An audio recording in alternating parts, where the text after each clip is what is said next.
Press meet పెట్టడానికి ఒక 3 points ఉన్నాయి. గతంలో వైఎస్ఆర్సీపీ ప్రభుత్వం అధికారంలో ఉన్నప్పుడు కాపు లోన్స్ కింద, బీసీ లోన్స్ కింద దాదాపు 15,000 మంది మహిళలు ఏ విధంగా లబ్ధి పొందారో అందరికీ తెలుసు. ఈరోజు కూటమి ప్రభుత్వం అధికారంలోకి వచ్చినాక బీసీ లోన్స్ అని చెప్పి ఒక 1 వీక్ ముందు వదలడం జరిగింది. కేవలం ఏదో శాంపుల్స్ కింద ఆర్లగడ్డకి 81, అదేవిధంగా దొండిపాడికి 52, చాగలమరికి 56, అట్లా చాలా దారుణంగా మొత్తం కలిపి కూడా 400 మంది లబ్ధిదారులకు కూడా ఇవ్వలేని పరిస్థితిలో ఈరోజు ఈ ప్రభుత్వం ఉంది. ముఖ్యంగా మా నోటీస్కి వచ్చిన ఏంటంటే, ఈరోజు ఆ లోన్స్ అప్లై చేస్తున్నా కూడా బ్యాంకులో పోయి అప్రోచ్ అయినా కూడా సరైన రెస్పాన్స్ లేదు అని చాలామంది చెప్తున్నారు. మేము కోరేది ఇప్పుడు ఒకటే, ఒక పక్కన మున్సిపల్ చైర్మన్లని, మున్సిపల్ కమిషనర్లని, అదేవిధంగా బ్యాంక్ ఎంప్లాయీస్ని కూడా మేము హెచ్చరించేది కూడా ఇది. ఎందుకంటే అర్హులైన లబ్ధిదారులకు కాకుండా ఎవరైనా కానీ బినామీలకు ఇవ్వకుండా చూడండి. దీనిలో ముఖ్యంగా చాలామంది ఈరోజు అప్లై చేసుకోవడానికి పోతున్నా కూడా మాకు సంబంధం లేదు అంటున్నారు. దీనిలో ఎక్కువ శాతం ఆ సబ్సిడీ అమౌంట్ని మాత్రం కొట్టేయాలని చెప్పి చాలామంది తెలుగుదేశం నాయకులు, కూటమిలు ప్రయత్నిస్తున్నారని చెప్పి ఉంది. సో మేము ఒకటి డిమాండ్ చేస్తున్నాం, రేపు దీంట్లో ఎటువంటి అవకతవకలు లేకుండా ప్రజలకి, ఈ బీసీలకు అందరికి కూడా ఈ లబ్ధి చెందే విధంగా చూడాలి. ఒకవేళ ఏదైనా అవకతవకలు జరిగితే ఖచ్చితంగా బ్యాంక్ డీజీఎంలకి, అదేవిధంగా కలెక్టర్ గారికి కూడా దీని మీద కంప్లైంట్ చేయడం జరుగుతుంది. ఇంకొక పాయింట్, ఆర్లగడ్డలో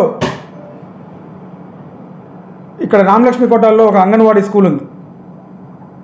ఈరోజు ఆ స్కూల్ని పడగొట్టి అక్కడ తెలుగుదేశం నాయకులకి కొంతమందికి ఆ స్థలం కేటాయించి ఆడ బిల్డింగ్ కట్టుకునే పరిస్థితి వస్తుంది. మేము ఈరోజు ఆ కట్టుకునే వాళ్ళని కూడా హెచ్చరిస్తున్నాం.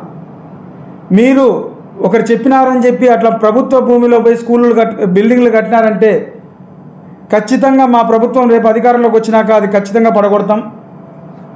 ముందే చెప్తున్నాం. ఇలాంటివి కాకుండా మీకు చేతనైతే తెలుగుదేశం కార్యకర్తలకు, నాయకులకు కూడా చెప్తున్నాం, చేతనైతే వాళ్ళకి మంచి స్థలాలు ఇచ్చి అక్కడ కట్టుకునే విధంగా చూడండి. ఇంకొకటి, మన Allagadda MLA Akhilapriya press meet పెట్టి మాట్లాడుతూ జగన్మోహన్ రెడ్డి గారి 2.0 గురించి మాట్లాడారు.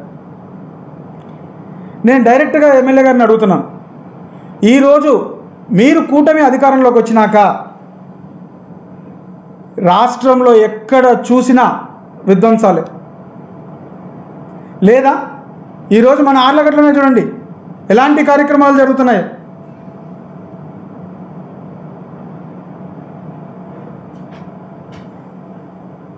ఆర్లగడ్డ విషయానికే వస్తే అవోబిలం ప్రధాన అర్చకుడి మీద దాడి జరగడం జరిగింది. నాకు కూడా ఫోన్లో వినిపించారు ఆయన బాధని. అట్లా ఈరోజు ఎంత దిగజారిపోయినాయంటే, ఒక పక్క దీన్ని ఏమంటారు, ఆర్లగడ్డ పారవేటులో కూడా రాజకీయం చేసే పరిస్థితి. గత దాదాపు 5 దశాబ్దాల నుండి వాళ్ళ ఇళ్ళకి వెళ్తుంటే అక్కడికి పోకూడదు. అసలు మీరు చూసినారు ఆ రోజు ఎంత సీన్ చేశారు. అవోబిలం టెంపుల్ దేవుడు వస్తున్నాడంటే ఆ ఊర్లలో ఆ ఇంటికి పోకూడదు, ఈ ఇంటికి పోకూడదు, వీళ్ళ ఇష్టానుసారం అయిపోయింది. దీన్ని తుక్లక్ పాలన, కిడ్నాప్లు, కొత్తగా మళ్ళీ ఆర్లగడ్డలో కిడ్నాప్లు. మేము కోరేది ఒకటే, ఈరోజు నువ్వు మాట్లాడుతున్నావు 2.0 అని చెప్పి రాష్ట్రం ఇదైపోతుంది. గతంలో ఏం చేసినావు? ప్రతి గడపకి తిరిగి బాధుడే బాధుడు అన్నావు, నాన్న బుడ్డ అన్నారు. ఈరోజు ఏం చేస్తున్నారు? లిక్కర్ మీద ఏంది మీరు చేసింది? 15% రేట్లు ఎన్హాన్స్ చేశారు, పెంచినారు. దీన్ని బాధుడే అన్నాడా? కరెంటు బిల్లులు సామాన్య ప్రజలకు కూడా 10,000, 5,000 బిల్లులు షాక్లు ఇస్తున్నాయి. అర్థం కావట్లేదు, మీరు చేసేది విధ్వంసం కాదా ఇది? అమ్మఒడి అన్నారు, ఎక్కడుంది మహిళలకి? నీకు 15 అన్నారు, ఎక్కడికి పోయినాయి? ఒకరికన్నా ఇస్తున్నారా? ఈరోజు మీ తుక్లక్ పాలనకి ప్రజలకు పిచ్చి పట్టే పరిస్థితి వచ్చింది.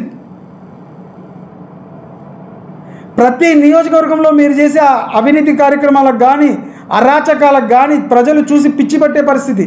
ప్రతి దానికి డబ్బు.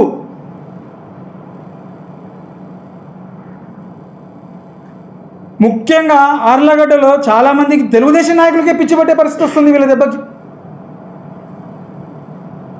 మేము ఈరోజు డిమాండ్ చేసేది ఒకటే, మన రాష్ట్ర ముఖ్యమంత్రి గారిని. ఫస్ట్ మా అఖిలప్రియ గారు పిచ్చి పిచ్చి అని మాట్లాడుతున్నారు కాబట్టి ఆర్లగడ్డకి ఫస్ట్ సత్యకుమార్ గారిని కూడా హెల్త్ మినిస్టర్ గారిని కూడా కోరేది ఒకటే, ఈమె దెబ్బకి త్వరలో చాలామందికి పిచ్చి పట్టబోతుంది ఆర్లగడ్డలో. సో యుద్ధ ప్రాతిపత్యాన ఆర్లగడ్డకి ఒక పిచ్చి ఆసుపత్రి శాంక్షన్ చేయండి. ఫస్ట్ చంద్రబాబు నాయుడు గారు మీరు డిమాండ్ ఇది. ఆర్లగడ్డ అఖిలప్రియ గారు మీరు కూడా మీ ముఖ్యమంత్రి గారిని కోరండి, మాకు పిచ్చి ఆసుపత్రి కావాలి అని.